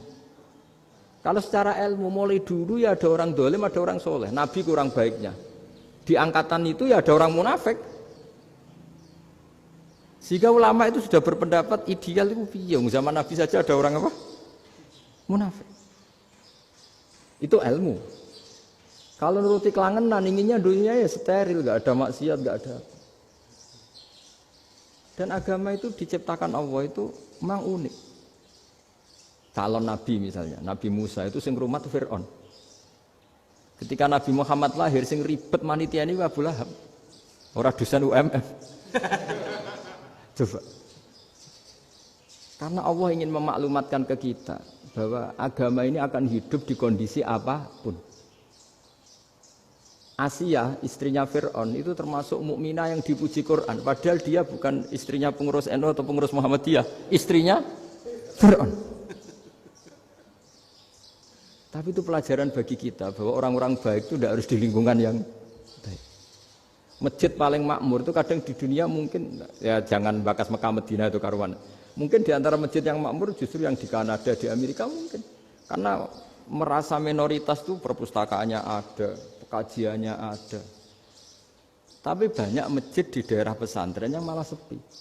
Karena kiainya tahu jamaah di masjid itu wajib. Lalu itu ada daerah pesantren, saya ulang lagi ada daerah pesantren. Didikon pengajian, monggo nekani pengajian, maca selawat ning omah yo ganjaran padha wae. Ribet kan? Mau dibantah itu benar. Mau dibiarin merusak tatanan. Jadi saya mohon sekali ya, jadi ilmu itu diperbandingkan supaya perbedaan-perbedaan itu biasa. Dulu Imam Malik itu punya murid namanya Imam Syafi'i. Itu dalam banyak hal. Itu perbedaannya tajam sekali. Ya saya ulang lagi, dalam banyak hal itu perbedaannya tajam sekali. Misalnya begini. Ini terakhir percontohan saya fikih, nanti dikaji sendiri. Ada seorang A'rabi, Ja'a A'rabiyun. Ini di hadis sahih diulang-ulang di semua Al-Kutubus Sittah ada peristiwa ini. Ja'a A'rabiyun ila Rasulillah sallallahu alaihi wasallam faqala ya Rasulullah ahlaktu. Qala wa ma ahlakaka? Qala wa qatu imraati fi nahari Ramadan. Ya Rasulullah, saya ini orang yang rusak. Kenapa? Saya ini hubungan intim sama istri saya ketika masih siang Ramadan. Singkat cerita orang ini dihukum berat sama Nabi. Hukumannya adalah karena dia membatalkan puasa ketika dengan hubungan intim. Sama Nabi dihukum, kamu harus merdekakan budak. Wah, tidak mampu ya Rasulullah, saya tidak punya budak. Jadi ini bukti bahwa agama ini sangat sosial sehingga sebagian kafaroh harus memerdekakan budak. Kamu kalau gitu puasa 2 bulan. Yang baru puasa 2 hari aja kecelakaan malah disuruh puasa 2 bulan. Ya sudah kamu ngasih makan 60 orang miskin. Saya ini orang paling miskin. Kok ini jadi sudah miskin agak hiper lah orangnya. Poso-poso kok gitu. Itu kata ulama kalau orang Jawa enggak mungkin makanannya tempe mendoan enggak mungkin itu. Di Jawa itu enggak mungkin lah ada orang batal puasa karena hubungan intim. Ada istrinya enggak cantik, cerewet, sang lanang mangane mendoan. Itu tidak mungkin, kecelakaan itu tidak mungkin. Tidak mungkin itu. Tapi kalau Arab mungkin karena makanannya daging. Singkat cerita, terus pertanyaannya gini. Kalau batal biasa itu kan bayarnya puasa 1 hari. Kalau batal, tapi kalau batal pakai hubungan intim, pakai jima kalau dalam bahasa fikih, itu kafarohnya berat, yaitu merdekakan budak atau puasa 2 bulan berturut-turut. Pertanyaannya gini, Jima istri itu boleh loh tidak zina. Seorang jima istri itu boleh loh tidak zina. Itu kan hukumannya berat. Nah terus Imam Malik berpikir kalau gitu tidak harus jima dong. Poso-poso ora ana uzur ora ana apa terus nyate. Esuk mangan bakso tanpa ada alasan syar'i. Hukumnya harus sama dong. Karena jima hukumnya boleh berarti semua iftar, semua pembatalan puasa yang tidak ada uzur syara' maka hukumnya sama, yaitu sanksinya sama. Masuk akal enggak? Masuk akal dalam mazhab Imam Malik. Dalam mazhab Syafi'i enggak. Mulai dulu jima itu beda. Kayak mertamu nih gone wong, mangan iku oleh, tapi nak nggo bojomu mbok jima niku wis nemen ngawure lah. Tetep beda. Dari Imam Syafi'i itu pokoknya beda, jima sama makan itu beda. Lah ya terus lah. Setelah itu terus ada pertanyaan. Bagaimana kalau makan dulu baru jima? Ribet kan? Makanya itu sampai dibabkan Kitabul Khilafil Fiqhi, bab merekayasa fikih. Makanya itu perdebatannya orang Hanafi sama Imam Syafi'i juga sama. Ada orang jam segini lapar sekali, kalau langsung makan kan kena sanksi. Ya pergi aja dulu, pura-pura ngaji ke Gus Bah gitu. Nanti kan jadi musafir kan? Wah itu sudah boleh itu kan? Padahal enggak. Memang dia pergi itu karena supaya bisa makan. Wong ndak kepikiran ngaji kok tahu-tahu ingin ngaji. Mumpung Ramadan nah. Nah makanya dibabkan apakah boleh merekayasa fikih. Tapi fikih bisa apa coba? Dengan status kamu musafir, ya memang boleh iftar, boleh berbuka.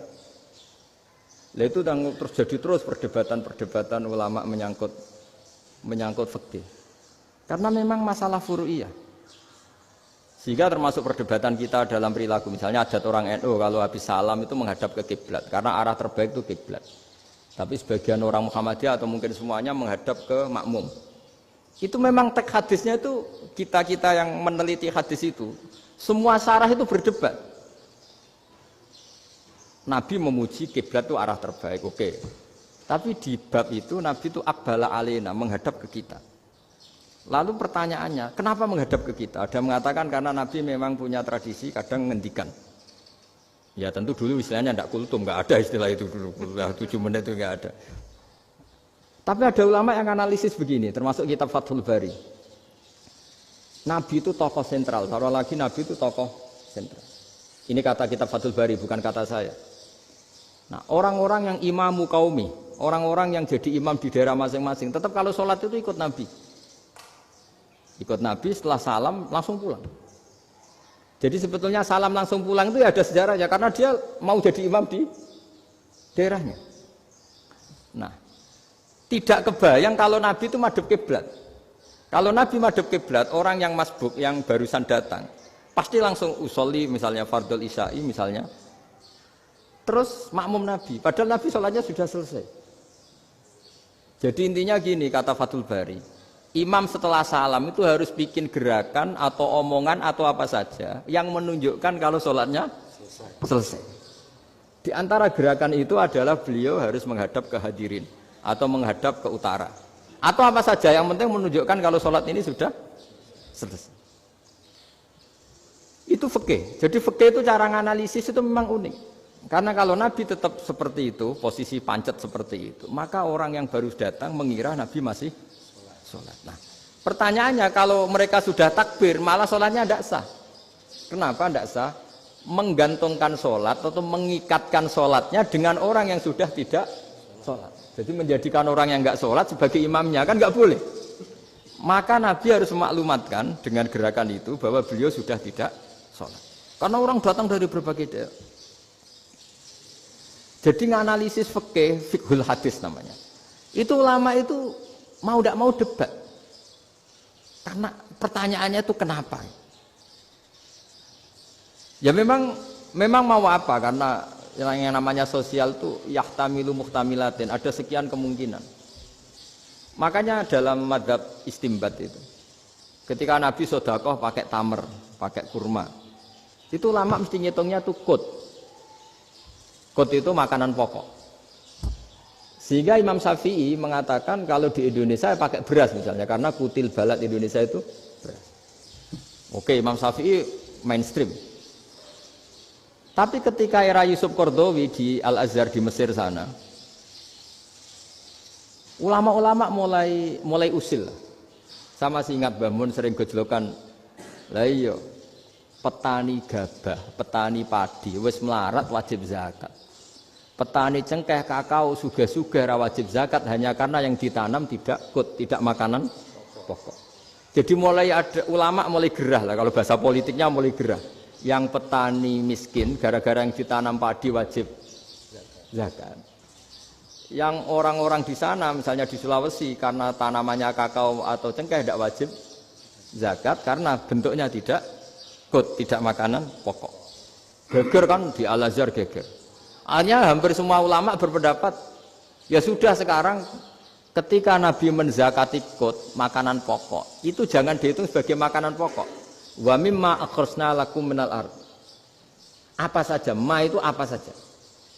Makanya kata Yusuf Qaradawi, ma itu apa saja. Makanya semua tanaman yang menghasilkan uang itu wajib zakat. Nah, masalahnya kitab-kitab Syafi'iyah itu sudah mamlu'ah, sudah penuh dengan penjelasan misalnya fala zakata fil khadrawat. Maka enggak perlu zakat untuk kayak kangkung, semangka dan sebagainya. Nah, lalu kiai-kiai angkatan modern kayak Mbah Mun itu sering dapat masukan. Saya pernah dengar sendiri. Yai, saya ini punya sawah 1 hektar, tak tanamin padi, itu nggak pernah kaya saya. Sekarang tak tanamin kangkung malah saya kaya, karena tiap 3 hari panen tak kirim ke Jakarta. Itu orang Indramayu yang tanya. Jadi gak tanam padi nggak pernah kaya, tanam kangkung kaya. Nah, karena dia orang soleh, kalau zakat boten. Mau diwajibkan zakat tidak makanan pokok, mau tidak wajib dia kaya. Semenjak itu perubahan di Indonesia ikut. Akhirnya ada zakat, pokoknya asal tanaman yang 1 nisab ya wajib zakat. Masih ada debat lagi. Ketika nanam ingin dipanen, itu dia petani apa pedagang? Karena nanti perdebatannya ikutnya zakat zuruk, zakat tanaman apa zakat pedagang. Kalau sampean nggak pernah debat berarti sebenarnya Anda tidak dosen Islam ini. Dosen tidak pernah diskusi fikih apa? Islam. Karena saya berkali-kali punya tamu itu begini, Gus saya ini pedagang melon.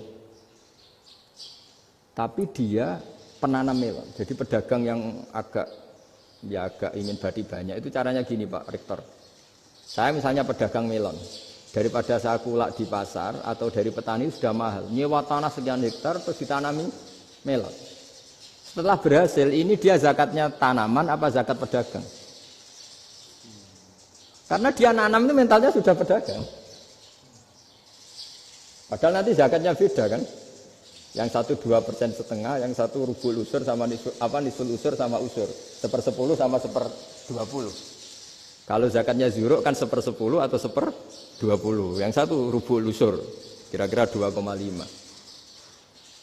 Saya ulang lagi ya. Jadi di era modern itu kita jadi bingung, pedagang tapi gayanya petani. Petani tapi hakikatnya. Jadi gampangannya gini ya, kalau saya pedagang beras, kok saya kaya raya, itu mendingan nyewa sekian hektar untuk ditanamin beras, padi ya, daripada tengkulak, daripada beli. Akhirnya perdebatannya, ini zakatnya pakai apa? Misalnya tebu, misalnya, petani tebu. Oh jelas kalau juga nanam tebu itu ingin dijual. Masa apa tiga es tebu berhektar-hektar. Lah kira-kira kalau menurut jenengan ini zakatnya zakat apa? Tijarah apa zakat tanaman? Mentalnya tijarah, mentalnya pedagang. Nah ini saya hanya mau cerita. Khilaf kadang-kadang orang angen-angen. Khilaf itu enggak mungkin enggak. Ya sama seperti NU dan Muhammadiyah selalu khilaf awal Ramadan. Itu memang enggak bisa enggak khilaf. Misalnya begini. Saya beri contoh ya. Karena kadang yang khilaf juga enggak pernah belajar. Lucu kan? Tak beri contoh ya. 2001 itu abad keberapa coba? Tahun 2001. Abad 21 abad 20? Abad 21.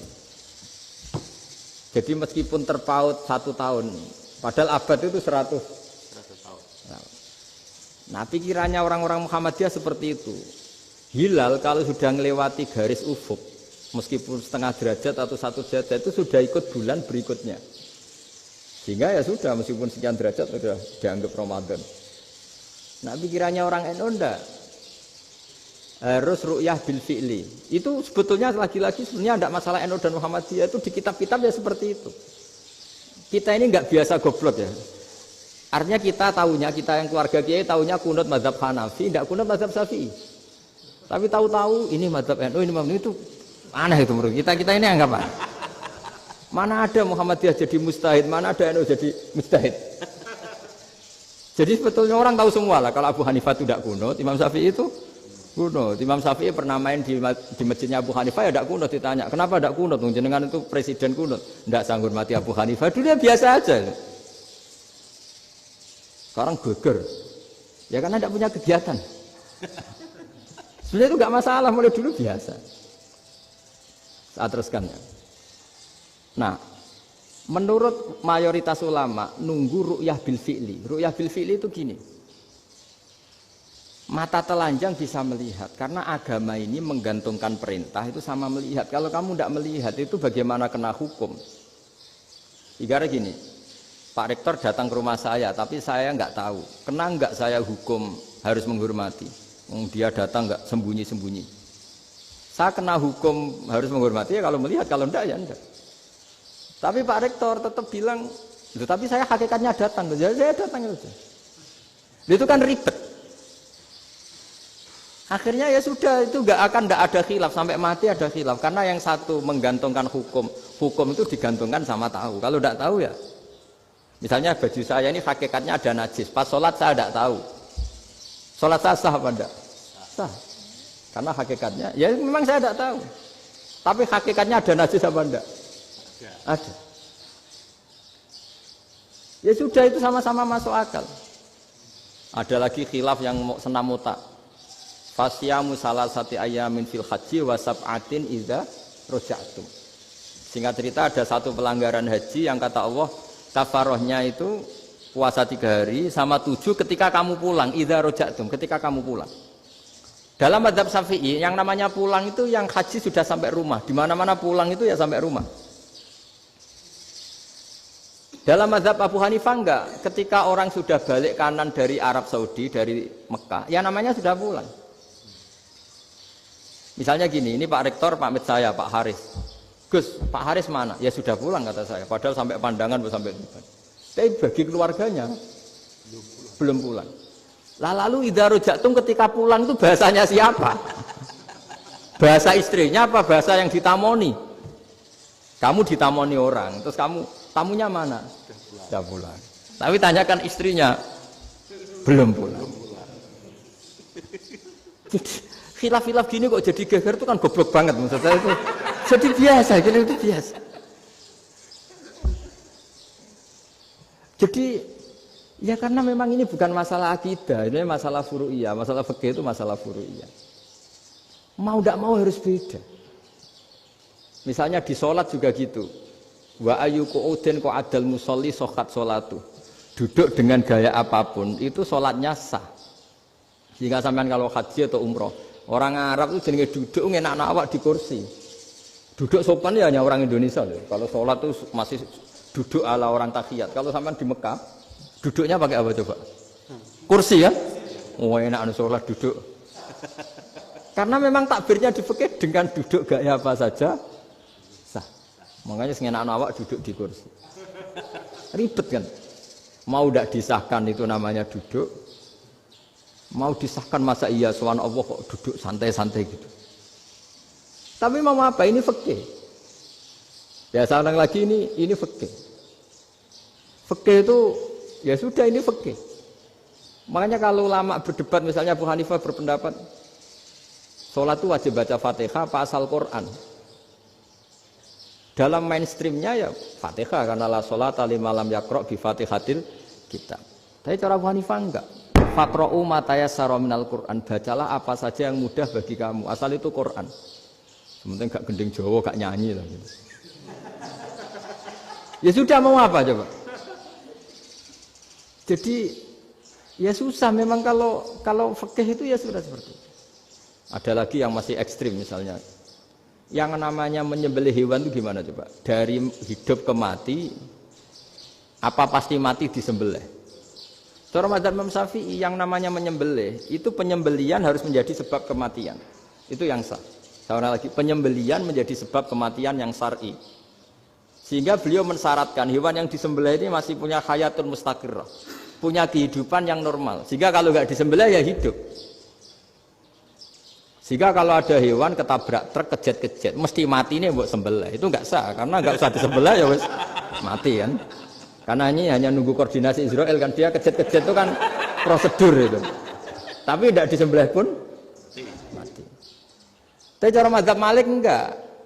Pokoknya anggere jek duwe nyawa jenenge kewan urip. Dengan kamu sembelih berarti matine mergo mbok sembelih. Meskipun nanti ya nggak usah disembelih ya mati. Coba hitung secara ilmu matematika. Kalau nggak disembelih hidupnya 5 menit. Gara-gara kamu sembelih hidupnya langsung mati. Terus dia matinya, cara di persidangan matinya disebabkan apa?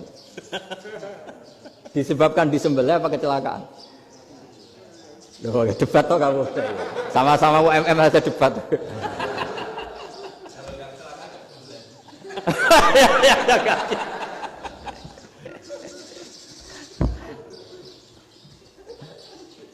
Loh, saya pernah masalah ngalami nyata itu. Saya jalan-jalan sama anak saya pakai motor. Sampai di jalan raya gitu ada ayam jago ketabrak mobil, kejet-kejet. Orangnya tanya, "Gus, ini halal tau ora?" "Wis kanggo kon halal." Suatu saat dia enggak terima kan, tanya, "Kenapa, Gus?" "Ya nak kiai ra pantes, mosok kewan mesti mati nek tak sembelih, nek ra kiai pantes." Karena aku tahu kamu tuh gak kiai, mesti motifnya itu mergo jago, jajal cilik gak mau tak kokno. Ada kan ayam itu bayi kan gak ditanyakan, kejet-kejet mati rak lah, wong cilik wae. Tapi masalahnya ini kan jago, eman itu. Tapi secara fikih pertanyaannya tadi, hewan yang sudah tidak punya hayatun mustaqirrah, dia hanya punya al hayat al ittiroriyah, dia punya harokah ittiroriyah, dia mati kejet-kejet memang prosedur mati harus seperti itu. Mbok kecelakaan kayak apa, kalau mati kan kejet-kejet dulu. Nah ketika kejet-kejet ini pertanyaannya ini kan hidup apa mati namanya? Enggak, namanya hidup apa mati? Pas kejet-kejet itu hidup. Cara Imam Malik itu hidup. Ya sudah, kalau hidup disembelih ya halal. Karena misalnya nanti kalau nggak disembelih matinya kan 2 menit lagi. Gara-gara disembelih mati sekarang. Tetap penyebab kematian itu nyembelih. Penyembelian ini sebab kematian. Tapi kalau Imam Syafi'i enggak, cara berpikir wes nemen, paling roh besok kaget langsung mati. Kalau gitu berarti kamu nyembelih barang mati. Jadi fikih itu kadang unik. Makanya ketika ngitung fikih itu unik ya. Orang keluar mani wajib apa? Mandi kan. Terus Imam Syafi'i ditanya, kenapa kalau orang kelahiran juga harus mandi? Namanya nifas. Fa innal walada waliyun munakidun. Ya, anak ya mani yang menggumpal. Bedanya apa anak dengan mani itu? Jadi fikih itu kadang lucu, di rumah-rumah tenan juga lucu. Keluar mani wajib mandi. Berarti kalau keluar anak ya wajib mandi karena hakikatnya anak adalah mani yang mengkristal. Terus usia orang sudah di dosen macam-macam itu kan hakikatnya mani. Itu fikih. Nah terus ditanya, kenapa kalau lahir langsung mati tidak wajib disolati? Ya jawabannya Mas Syafi'i lucu. Di mana-mana sholat itu nyolati mayit. Yang namanya mayit itu pernah hidup terus mati. Kalau itu ndak mayit ya sudah. Jadi kadang, nah iya kan disebut sholat mayit. Yang namanya mayit itu apa? Pernah hidup. Nah ini kan ndak pernah hidup. Maka ya sudah seperti itu. Jadi nggak khilaf itu ndak mungkin. Nah, kalau qit'atul lahmin, kalau hanya potongan daging, mungkin wah itu tidak manusia karena qit'atul lahmin. Sekarang pertanyaannya, kalau sudah berbentuk manusia, meskipun tidak pernah hidup, nah ini mulai perdebatan karena melihat tidak pernah hidup itu nggak memenuhi syarat, tapi melihat ini sudah suratu adamiyin, bentuknya sudah. Nah kira-kira gitu perdebatan fikih. Makanya dulu awal mula zaman sahabat itu sudah debat. Masyhur kan, Nabi ada kontingen ke Bani Quraidah. Ya kalau kira-kira saya minta Pak Rektor kamu jangan kalau ke Malang jangan sholat asar kecuali sampai Tuban. Sebelum Tuban ternyata matahari mau tenggelam. Terus Pak Rektor milih, wah sudah sholat di Bulu. Padahal belum Tuban. Padahal saya bilang jangan sholat asar kecuali di Tuban. Yang Pak Haris enggak, tetap sholat di Tuban meskipun matahari sudah tenggelam. Karena Nabi menyebut Tuban. Singkat cerita, zaman itu kan Bani Quraidah. La tusolliyanal asra illa fi Bani Quraidah. Kalian semua jangan sholat asar kecuali sampai Bani Quraidah. Ternyata di tengah perjalanan matahari sudah mau tenggelam, kira-kira kurang 2 menit atau 3 menit. Sahabat-sahabat, sudahlah kita sholat asar di sini. Kalau sampai sana pasti sudah tenggelam. Separuh sholat. Yang separuh enggak, kata Nabi harus di Bani Quraidah. Ya sudah nunggu di Bani Quraidah meskipun matahari sudah tenggelam. Singkat cerita 2 kelompok ini matur, ya Rasulullah kita ngalami ini perdebatan gini-gini. Di semua riwayat di hadis-hadis sahih disebut falam yu'annif wahidan minhuma. Nabi tidak menyalahkan salah satunya atau enggak menyalahkan dua-duanya. Itu bahasa Indonesia juga ribet, yang benar gimana itu? Enggak menyalahkan salah satunya, apa enggak menyalahkan dua-duanya? Gimana bahasa benernya itu? Salah satunya. Salah satunya itu dua-duanya? Ya. Enggak, kalau bahasa Indonesia tidak menyalahkan Kedua-duanya. kedua-duanya apa salah satunya yang benar? Kedua-duanya. Kedua-duanya. Bahasa Indonesia itu ya kadang ruwet ya. Orang pinter kayak Pak Habibie itu namanya ya orang luar biasa. Nanti sekolahnya orang-orang idiot itu ya sekolahan luar biasa. Orang pinter banget bahasa Indonesianya ya luar biasa. Kalau sekolah untuk orang-orang yang idiot juga luar biasa. Jadi kalau dipuji luar biasa itu gak jelas ini luar biasa ya. Gak jelas kadang bahasa kita ini kadang ya gak jelas. Nah itu gak menyalahkan dua-duanya apa salah satunya? Keduanya. Tidak menyalahkan kedua-duanya. Misalnya dibahasakan gak menyalahkan salah satunya, benar apa salah? Benar. Benar, ya sudah benar semua. Jadi itu bukti bahwa ijtihad itu boleh. Saya ulang lagi, bukti bahwa ijtihad itu boleh. Padahal ini jelas, yang satu harus sholat asar, padahal matahari sudah tenggelam. Makanya di antara fikih unik itu begini. Saya ulang lagi fikih unik. Saya menyaksikan betul ketika ada orang tanya Mbah Mun saya ini Kopassus. Kadang latihan itu sampai waktu zuhur habis. Saya harus bagaimana? Jawabannya Mbah Mun itu unik. Sementing ojo ngosor sholat. Engkau ya ojo niat jamak. Atok kodok katanya. Singkat cerita terus orang ini diskusi sama saya karena ini ya alim pernah mondok. Kenapa kosor tidak boleh? Karena kosor itu ekstrim, merubah bentuk sholat dari 4 menjadi 2. Maka alasannya harus jelas. Harus jelas itu orang yang latihan di Kopassus itu kan dia sudah berasrama di situ. Berarti dia sudah tidak musafir karena asramanya di situ, sudah mukim. Kalau dia kosor itu merubah bentuk sholat dari 4 menjadi 2. Merubah itu ekstrim. Tapi kalau dia qadha itu hanya mengakhirkan sholat dari waktunya. Kira-kira kalau kamu jadi malaikat, ekstrim mana? Merubah sama menunda? Ekstrim merubah kan? Karena 4 menjadi 2. Terus ojo jamak takdim, tapi jamak takhir. Itu juga penting. Bagi pengkaji fikih itu penting. Kalau jamak takhir itu salah-salah sidik ora pati popo. Kenapa? Kan mirip duhur qadha. Kalau jamak takhir kan. Tapi kalau jamak takdim asar kok di waktu duhur, ekstrim mana? Perubahan takhir sama takdim itu ekstrim mana? Ekstrim takdim karena melakukan sesuatu belum waktunya. Belum waktunya. Jadi itu memang ya memang tadi kajian-kajian fikih itu memang unik. Karena bagi ahlinya, saya ulang lagi, tapi ini saya ulang lagi bagi ahlinya. Makanya ketika Nabi menjamak sholat ketika nusuk, ketika haji itu kata Imam Syafi'i lis safar, karena Nabi pergi jauh karena rumahnya Madinah. Tapi resikonya fatwa itu adalah orang Mekah nggak boleh jamak karena kawasannya nggak sampai 90 kilo lah kalau sekarang mungkin. Tapi kalau tahu Imam Malik enggak, ya lin nusuk, sehingga orang Mekah pun yang haji ya boleh jamak, karena alasan jamaknya karena nusuk, karena haji, bukan karena jarak. Terus diteruskan lagi, kalau karena pergi boleh jamak, memangnya pergi itu kenapa? Karena repot. Nah itu masalah kan, masyakoh. Nah, terus mulai ada orang-orang yang ngawur kan, resepsi jamak, ribet. Wes resepsi duit utangan kan capek. Wah itu sudah jamak. Ribet kan. Jadi kalau sudah illatul hukmi itu sudah mesti bikin masalah. Kalau sudah illatul hukmi itu pasti bikin masalah. Nah, pertanyaannya, jamak itu masih gampang karena bentuknya sholat masih 4. Yang ekstrim kalau qasar karena bentuk sholat 4 menjadi 2. Maka kata Mbah Mun pesennya, nak kue ra mesti benere, jika alasan itu tidak mesti benarnya. Pokoknya sementing tidak qasar. Juga tidak jamak takdim karena qasar ini kan merubah bentuk sholat kan ekstrim.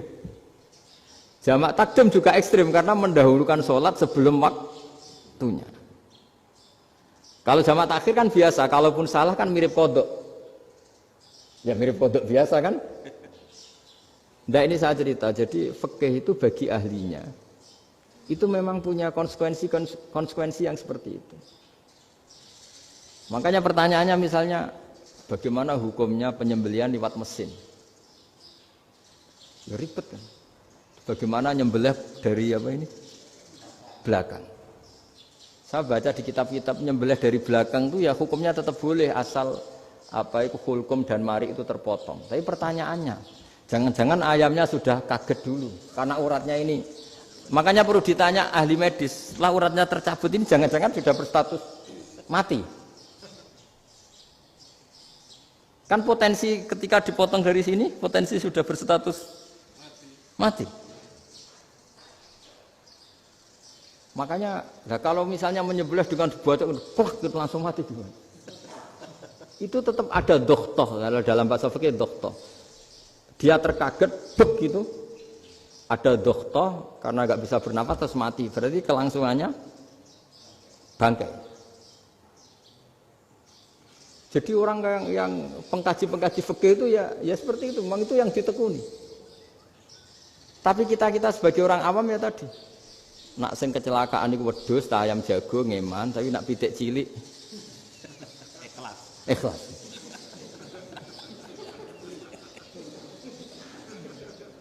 Makanya ada pertanyaan orang-orang, saya pernah ditanya itu ya bingung tenan. Gus, kalau ada orang mati oplosan misalnya, jenengan datang sholat enggak? Ya datang sholat kan, dia orang mukmin, saya tetap sholat. Kenapa? Ya kan matinya oplosan. Tapi andaikan tokoh yang mati, kamu sholat enggak? Ya sholat kan dia tokoh. Jadi ribet. Fikih itu ribet. Makanya Imam Nawawi nanti ngendikan gini. Ada orang ngundang Nabi, ya Rasulullah, saya mohon nyolati ini.